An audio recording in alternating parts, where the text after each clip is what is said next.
Hello and welcome back to the channel, everyone. This is Motor Mike Media, and as always, I'm Motor Mike, and I'm here to talk about the 2021 Ford F-150.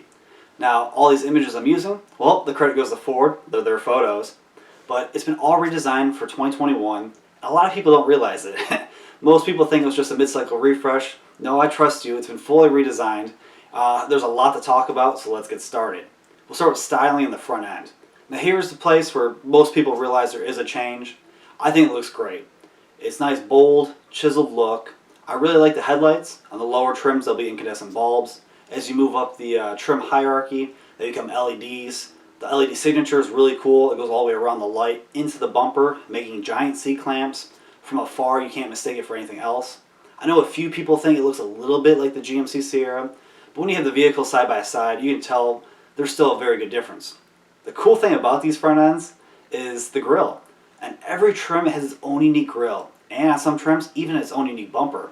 It's a good way of making every trim stand out and be unique and different. The side profile. Now here's where I'll admit, it does look very similar to the previous generation. When Ford designs their F-150s, especially a full redesign, they know that they're the best-selling truck in America, the best-selling vehicle in America. They have a big faithful of loyal fans, and they can't take a risk of making a radical design if it flops. To stay on top, you kind of have to make small changes here and there and improve upon what's there. I like to say it's a evolutionary design instead of a revolutionary design. Now the back end, nice and simple. I like the F-150 stamped in the tailgate. The lights are very nice. On the higher trims, they become full LEDs. Overall, the outside's still very good looking. It's bold, it's chiseled. You can really tell the front end's different and unique. Now the interior. Now that's the biggest difference. They did a great job with this interior in my opinion. They improved the tech, improved the materials. It's a very nice place to be. Now yes, on the lower trims, still going to be hard touch plastics, good old crank windows, but you can tell places where your arms will rest have been improved materials, places where you're going to be touching, the material quality has been improved, the switchgear looks better, it's more legible as well as feeling more premium, and the screen. Back in the day, you got that little tiny screen surrounded by a bunch of buttons. It looked hideous. They made you basically have to pay extra to update it to the 8-inch screen. But now that 8-inch screen is standard equipment. Even on the base XL trim, it's there, it looks good, it functions great. On the higher trims, you can upgrade or standard equipment, get the 12-inch screen. Now that looks great. That's a screen that will truly rival the Ram screen. They have that big 12-inch screen as well. It's a good screen, very legible, high definition. The Ford Sync system, it's relatively easy to use, has lots of good information. You can hit a solid button to go through your camera modes to see the cameras all the way around the vehicle. Ford improved all the cameras. On the higher trims, you basically have lights and cameras all the way around the vehicle, getting 360 views. You have a nice towing camera. Ford gives you lots of good options depending on what trim you're on. Now, below the screen, like I said, improved buttons. Very nice to look at, very good to feel with. You can use gloves while you're using them. And below there, on some trims you can option a console, and on the higher trims you'll actually have a gear selector there. Now, the cool thing about this new F-150 is that gear selector, when you get on the higher trims, you can hit a button, it will actually slide down into the console, allowing you to take your armrest, fold it out, creating a workstation for you, which is awesome. You can throw a laptop there, paper and pen, you can write stuff down. Because the people know that design these trucks that people work in them. They truly are still work vehicles. You need to be able to have your vehicle be functional. You have a bunch of ports to charge your vehicle, USB, USB-C, you have big old regular household plug-ins. Very good options across the board to make this a livable truck. And if it's your lunch break, you need to take a nap. On the higher trims, you can fold your seats down to make a perfect bed. The bottom will actually fold up so it's nice and flat so you can truly relax. Cool little touches to make the F-150 unique and stand out. Now, we talked about that. Let's talk about the trims. There's quite a bit of trims for everyone's wants and needs. The base truck is an XL, and that's basically $29,000 starting off. After that, you can upgrade to the STX. The STX is basically in between that and the XLT. It's an appearance package for the most part. I think it looks really sharp compared to the regular XL. After that, you have the XLT, like I said. That's the one you see a lot of. Good lease deals are usually on those. Above that's the Lariat. That's when you start getting more premium materials. The option book is very open to you. After that's the King Ranch. Now the King Ranch is for the cowboy in you. Someone that wants that cowboy theme. I think it looks great. The nice brown interior, very good dash materials, making it stand out and unique between the other trims. Above that's the Platinum. That's when you're getting very luxurious. You have the very nice seats, heated, cooled, massage, heated rear seats, a lot of the good tech features. And above that's the Limited. Now the Limited starts basically at $71,000, which is a lot of money, but that gives you almost all the options on there. It's fully decked out.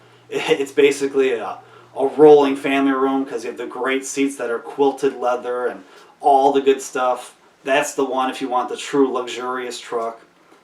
As of right now, we don't have a new Raptor yet, but that's going to come soon. I'll talk about that a little bit later. But that's the lineup right now. It's a very big lineup, but what powers those? All right, we're going to talk about the hard numbers. I'm going to try to go through this as quickly as possible, so let's get started. Base trucks, a 3.3 liter V6. Makes pretty good horsepower and torque. That's in your base trims.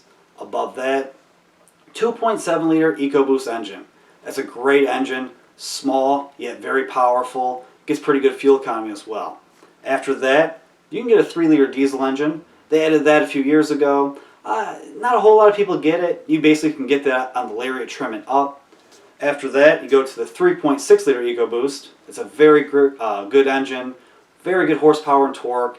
It's a very peppy engine. A lot of people get that engine for towing. And on the higher end trims and the previous generation Raptor, it had a little bit more power. It was the high output version of that engine. After that, you can go to the good old 5 liter Coyote V8. I love that engine. I'm so happy it's still here. They've made some updates for 2021 to give it a little bit better fuel economy. They have cylinder deactivation now. It's a big lineup, guys. But for 2021, they also added the PowerBoost engine.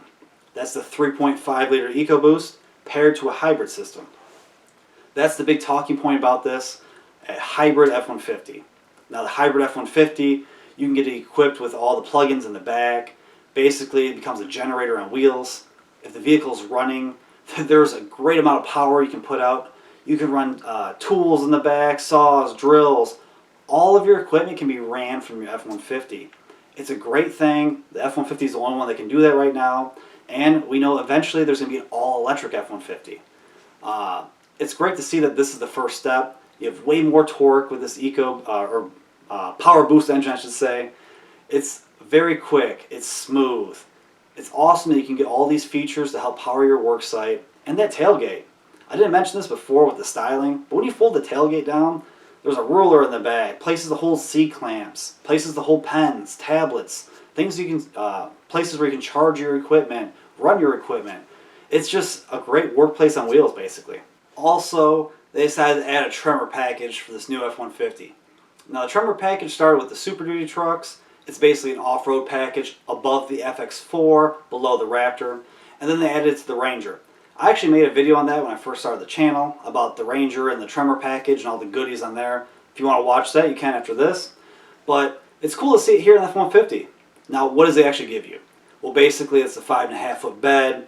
You're going to get the 3.5 liter EcoBoost engine, and you're getting way more off-road goodies. Better approach, departure, and breakover angles. You can see the big old skid plate up front, a little bit better Under Armour. You're going to get 33-inch wheels, 18-inch rims. It's a very nice stance to the truck. A few little tweaks around the body to make you know it's a Tremor. It looks great, and having all these extra off-road goodies is always a good thing. Now, it's cool to see this here. Now we have a hybrid. We have a more off-road ready one. But what about the Raptor? Well, we don't know when that's going to come out yet. There's some speculation. Are they going to add a V8 again? Hopefully, maybe. I don't know. We saw that Ram decided to make the TRX. I actually made a video about that when I first started, if you want to watch that after this. But that has a big old Hemi in it. Big V8 supercharged engine. And the Raptor, the previous generation, just has a V6. It's an EcoBoost. It makes great horsepower and torque. Doesn't sound the best though. So if I was Ford, I would offer that engine as the base engine. That way it keeps the Raptor being way more affordable. But add an exhaust kit from the factory so it at least sounds decent. and then add a V8. You can take the 5-liter Coyote engine and supercharge it. Maybe just drop the engine in from the Ford GT500. Maybe even add that Godzilla, that big old 7.3 liter V8. Throw it in here. There's a few things they could do, and I speculate, we don't know yet. Hopefully they at least add a V8 to it.